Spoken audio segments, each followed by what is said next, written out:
आगे चलेगा थोड़ा सा भाई, थोड़ा आगे चलेगा, आईडी ऊपर कर दो, थोड़ी आवाज़ कम। अरे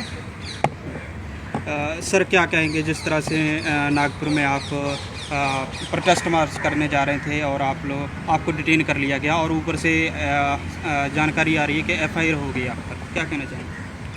दो बातें हैं कि एक तो वो सारा कार्यक्रम उन्होंने जानबूझकर योजना बनाकर रोकने की कोशिश की और रोकने की कोशिश में वो विफल हो गए और बहुत बड़े पैमाने पर 2-3 लाख लोगों का गैदरिंग होने की वजह से पुलिस लोग गाड़ियां लाते रहे और लोग लगातार आते रहे। आखिरकार पुलिस कमिश्नर परेशान हो गया कि अभी हमारे पास तो फोर्स है नहीं। 8,000 फोर्स मंगाया था उन्होंने और 200 किलोमीटर दूर तक गाड़ियां हमारी रोकी। मतलब लगभग 50,000 से ज़्यादा लोगों को और आने नहीं दिया गया इसके अंदर। तो इसलिए ये उनकी विफलता है और आखिरकार कमिश्नर को मैं सदर पुलिस चौकी में मुझे डिटेन करके रखा गया था, तो वहाँ पुलिस कमिश्नर को मुझे मिलने के लिए आना पड़ा जी। और आकर के मुझे ये कहना पड़ा कि 5 मिनट के लिए आप मॉब के सामने चलिए जी। 5 मिनट के लिए, कम से कम 5 मिनट के लिए चलिए जी। तो मैंने कहा नहीं, मैं आपने डिटेन करके रखा है तो मैं नहीं जाऊँगा। जी। शांति बनाए रखने के लिए मैं वीडियो बनाने के लिए तैयार हूँ, मगर मॉब के सामने जाकर मैं ये कहने के लिए तैयार नहीं। तो अल्टीमेटली उनकी हेकड़ी जो थी जी। कि फोर्स के साथ में, ताकत के साथ में, ज़बरदस्ती के साथ में जो उन्होंने ये करने का प्रयास किया, वो सारा का सारा मतलब दरा का दरा रह गया। वो सही नहीं, गलत काम किया उन्होंने। तो उसके लिए हम लोग सुप्रीम कोर्ट में भी गए हुए हैं जी। और जो आवश्यक कार्रवाई है आने वाले समय में वो भी हम लोग करेंगे।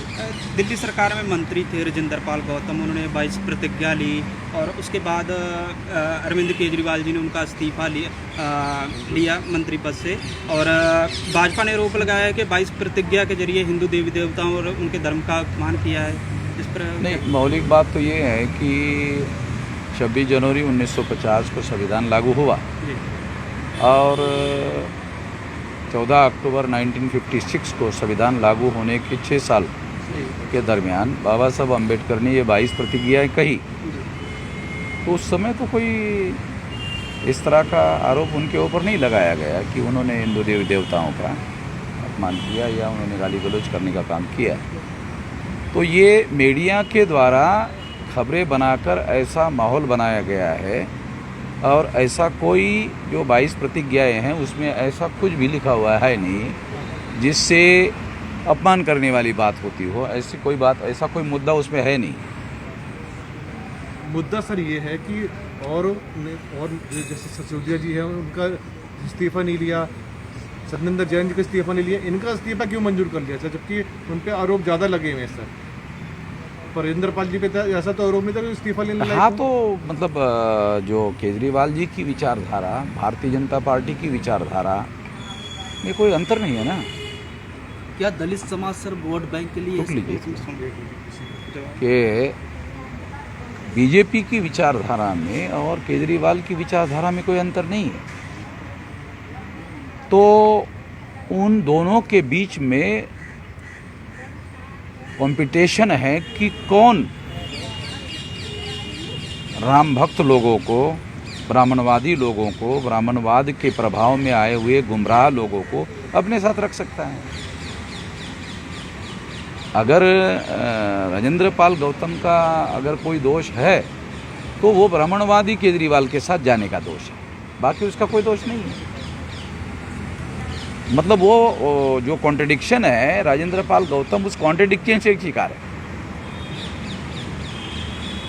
क्योंकि केजरीवाल बहुत प्रगतिशील आदमी है, बहुत क्रांतिकारी आदमी है, इसलिए राजेंद्र पाल गौतम उनके साथ गए हैं, ऐसा नहीं है। केजरीवाल की विचारधारा और बीजेपी की विचारधारा एक ही है। और उसमें राजेंद्र पाल गौतम घुस गए।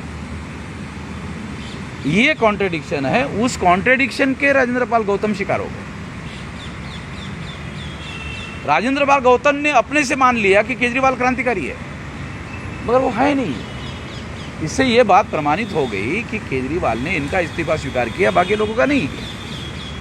इस एक्शन से ये प्रूव हो गया कि केजरीवाल जी जिस विचारधारा को मानते हैं उसके हिसाब से उन्हें इस्तीफा लिया, मगर राजेंद्र पाल गौतम जी ने मिसअंडरस्टैंडिंग अपना कर लिया कि अरे यार केजरीवाल तो क्रांतिकारी आदमी है, उनके साथ जाना चाहिए।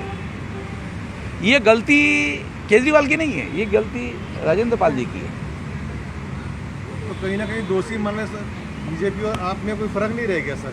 है ही नहीं ना, है ही नहीं, फर्क है ही नहीं। ये फर्क है तो फिर हम ही चले जाते, अगर फर्क होता तो। चुनाव में फर्क पड़ेगा सर इससे कुछ? है? चुनावों में जनता देखेगी सर कि क्या आम अभी क्या है, बीजेपी के पास में कुछ मुद्दे तो है नहीं, वो कुछ कर तो है नहीं रहे। वो इसी तरह का मीडिया को अपने साथ लेकर के हंगामा खड़ा करते रहते हैं। जो मूल मुद्दे हैं उन मूल मुद्दों को सॉल्व करने की दृष्टि से तो वो कुछ करते नहीं हैं। और नरेंद्र मोदी जी 2024 के लिए अलग अलग मंदिरों में जाकर अपना भजन कीर्तन करने का काम कर रहे हैं, या उनके लिए करोड़ों रुपए जो है जनता के टैक्स के वो दे करके मंदिरों का वो करने का काम कर रहे हैं। जिस तरह से नागपुर में मार्च किया तो उसका आप कैसा मैसेज समझते हैं? सारे देश भर में जो हमारे से सहमत नहीं थे सारे सहमत हो गए जी कि एक वामन मेश्राम ही है जो आरएसएस के हेडक्वार्टर पर मोर्चा लेकर जाने के बारे में सोच सकता है। तो हमने केवल सोचा नहीं, लेकर जाने का काम किया और 2-3 लाख लोग इकट्ठा किया सारे देश भर से। जिस तरह ऐसा किसी के दिमाग में भी नहीं आ सकता, वो हमने करके दिखाया। जिस तरह आपकी बदसलूकी हुई उन पुलिस वालों की कोई कार्रवाई के लिए कदम हुआ? है? जिस तरह आपके साथ बदसलूकी हुआ है उस पुलिस वालों के खिलाफ कोई कदम उठाए हैं? वो तो कोर्ट में जा रहा है मामला। जैसे फॉर एग्जांपल उन्होंने, कमिश्नर ने कहा कि हमें डिटेन करने के पहले नोटिस दिया। झूठ है, उसका हमारे पास सबूत है। डिटेन करने के पहले मेरे पास वीडियो है कि मैंने उन पुलिस अधिकारियों को डिटेन करने के पहले मुझे नोटिस देने के लिए कहा, उसके वीडियो है। उन्होंने कोई नोटिस नहीं दिया, वो डिटेन करके लेके गए और फिर छोड़ने के बाद दिया तो हमने वो नोटिस स्वीकार करते हुए उसमें टाइम लिखा, तो वो डॉक्यूमेंट्री एविडेंस हो गया कि उन्होंने नोटिस नहीं दिया। अब ये जो पुलिस कमिश्नर का बयान जो झूठा बयान है उसी को आधार बनाकर उसके खिलाफ केस हो जाएगा, उसके खिलाफ डिफेमेशन का भी केस हो जाएगा, उसके खिलाफ एट्रोसिटी का भी केस हो जाएगा। दोनों केस डाल रहा हूँ। ये दोनों केस डालने का ऐलान मैंने 9 तारीख को किया, 9 तारीख को, और 9 तारीख को इसी वजह से पुलिस कमिश्नर ने जब मेरा बयान देखा तो 7:33 को उन्होंने मेरे खिलाफ FIR कर दिया 5 तारीख के भाषण के लिए। FIR किया 9 तारीख को, भाषण मेरा है 5 तारीख को, और वहाँ वो कह रहे हैं कि मैंने गैर कानूनी बातें की, बल्कि मैंने वहाँ ये कहा कि अगर कोई गैर कानूनी तरीके से हमारे आंदोलन में गड़बड़ी करने की कोशिश करेगा तो मैं उसको पुलिस को हैंड ओवर कर दूंगा। मैं तो ये बात कहा, वो वीडियो हमारे पास सारा का सारा रिकॉर्डेड है। सर 2024 का चुनाव नज़दीक आ रहा है, इस विषय में आपका संगठन और किस तरफ जाने की? देखो, मैं जिस संगठन और आंदोलन की बात कर रहा हूँ, भारत मुक्ति मोर्चा और बहुजन क्रांति मोर्चा, कोई राजनीतिक दल तो है नहीं, मगर 2024 में बीजेपी चुनाव जीत कर नहीं आए इसके लिए हम कोशिश करेंगे। क्या बीएसपी को आप समर्थन करेंगे? बीएसपी को खत्म करने की कोशिश करेंगे, ऐलानिया कह रहा हूँ, खत्म करने की कोशिश करेंगे। मायावती का चैप्टर क्लोज करना बहुत ज़रूरी है, क्योंकि रिपब्लिकन पार्टी ने महाराष्ट्र में जो मतलब गंदा खेल खेला, वो सेम गंदा खेल अभी मायावती खेल रही है, उसका खात्मा बहुत ज़्यादा ज़रूरी है। बीजेपी में और मायावती में कोई अंतर नहीं है। तो सर आपके हिसाब से 2024 में कौन सी पार्टी आनी चाहिए? 2024 में किसकी पार्टी की सरकार बननी चाहिए? इसी से बीजेपी को खत्म करने के लिए मतलब दानव और राक्षस में से चुनना पड़े तो हम चुनेंगे। ये तो देखो आंदोलन है, इसमें कांचीराम जी से, हम कांचीराम जी से प्रेरणा लेकर काम करते, तो उन्होंने भी तो ऐसा किया। बसपा ने इतना कुठाराघात किया सर देश पे, ऐसा क्या कारण है जो आप बसपा को इतना सर नाराज है? मायावती के प्रति आप लोगों का प्रेम जो है ना, मुझे हैरानी होती है, ऐसा क्या बड़ी हैरानी होती है। क्या आप किया? लोगों का प्रेम मुझे बड़ा हैरानी लगता है। पत्रकारों का, तुम आप कार्यकर्ता हो कि पत्रकार हो? पत्रकार पर सर उनकी मुझे लगता तो जानकारी है नहीं कि आप पत्रकार हो। उनकी जानकारी तो जनता को दिखानी नहीं सर। उसके लिए आपसे पूछना चाह रहे हैं कि बसपा ने ऐसा क्या किया जो उसको आप धरातल से हटाना चाहते हैं?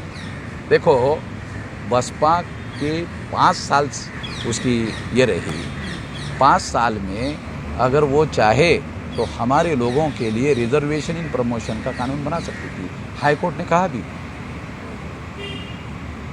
आप कानून बना सकती है, आप बनाइए। बगैर कानून के आप ऐसा नहीं कर सकती। रिजेक्ट कर दिया, सुप्रीम कोर्ट ने भी रिजेक्ट कर दिया।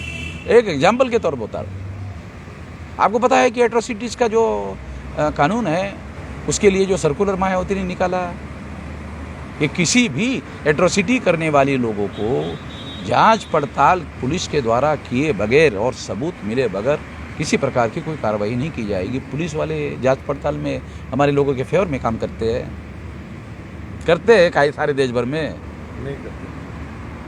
और जनगणना के वैसे में सर कुछ कह सकते? जनगणना ओबीसी की जाति आधारित जनगणना हमारे चौधरी विकास पटेल जी है, वो राष्ट्र सारे देश भर में अभी हम लोगों ने 29 नवंबर को भारत बंद कर रखा है, ऐलान किया हुआ है। भारत बंद होगा। शुरुआत कहाँ से करेंगे सर? है? अरे भारत बंद भारत से शुरू होगा कि अमेरिका से शुरू होगा? किस राज्य से? किस राज्य से शुरू करेंगे? भारत एक साथ एक ही दिन? हाँ, भारत बंद का मतलब एक राज्य में नहीं होता है। भारत में हमारे देखो, हमारा संगठन है 31 राज्यों में 567 जिलों में 4000 से ज़्यादा तहसीलों में 22,000 से ज़्यादा ब्लॉक में और 1.5 लाख से ज़्यादा गाँव में है। ये पूछना चाह रहा अभी 674 जिलों में बंद होगा। अभी ये निर्णय अभी यहाँ हो गए और 150 लोगों को जो 674 जिले बचे हुए हैं, मतलब 100-125 बचे हैं, उनमें एक एक आदमी को मैं भेज रहा हूँ। ये 3 महीने में 674 जिलों में फैल जाएगा। और आज की तारीख में जिसे फुले शाह अम्बेडकर का आंदोलन कहते हैं, ये हमारे आंदोलन के अलावा अभी कोई है नहीं, कोई लड़ता हुआ नहीं है। बीजेपी के लोग मायावती को डरा रहे हैं और मायावती डर रही है।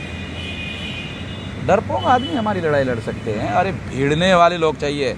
अम्बेडकरवाद का दूसरा नाम है भिड़ना। और फिर आरएसएस के हेडक्वार्टर पर जाके भिड़ना, ऐसा दिमाग में भी मायावती के आ सकता है। मायावती को या तो काशीराम जैसा मेंटोर चाहिए या तो वो सतीश मिश्रा जैसा। वो बगैर मेंटोर को कोई काम नहीं कर सकती। मायावती बगैर मेंटर को काम नहीं कर सकती। मेरी बात समझ रहे हैं क्या? इसका कोई सवाल है तो पूछो। PFI के बारे में सर 2 लाइन सर। PFI के बारे में केवल इतना कहना है कि अजमेर बम ब्लास्ट में आरएसएस के कार्यकर्ता को आजीवन कारावास हुआ, PFI के किसी कार्यकर्ता को आजीवन कारावास हुआ, ऐसा कोई सबूत अभी तक भारत सरकार ने पेश नहीं किया। और इस पर बैन लगा दिया, उसको आजीवन कारावास होने के बावजूद भी बैन नहीं लगाया। नहीं है, समझ में नहीं आ रहा है। सबूत के साथ बोल रहा हूँ। 18 केसेस है आरएसएस पर अभी भी। 18 में एक केस देशद्रोह का मुकदमा फेस कर रही है आरएसएस। सरकार उनकी होने की वजह से उस केसेस को लंबी लंबी तारीखें मिलकर तारीखें आया चलते रहते। ये चल रहा है। ओके, ठीक है। धन्यवाद सर।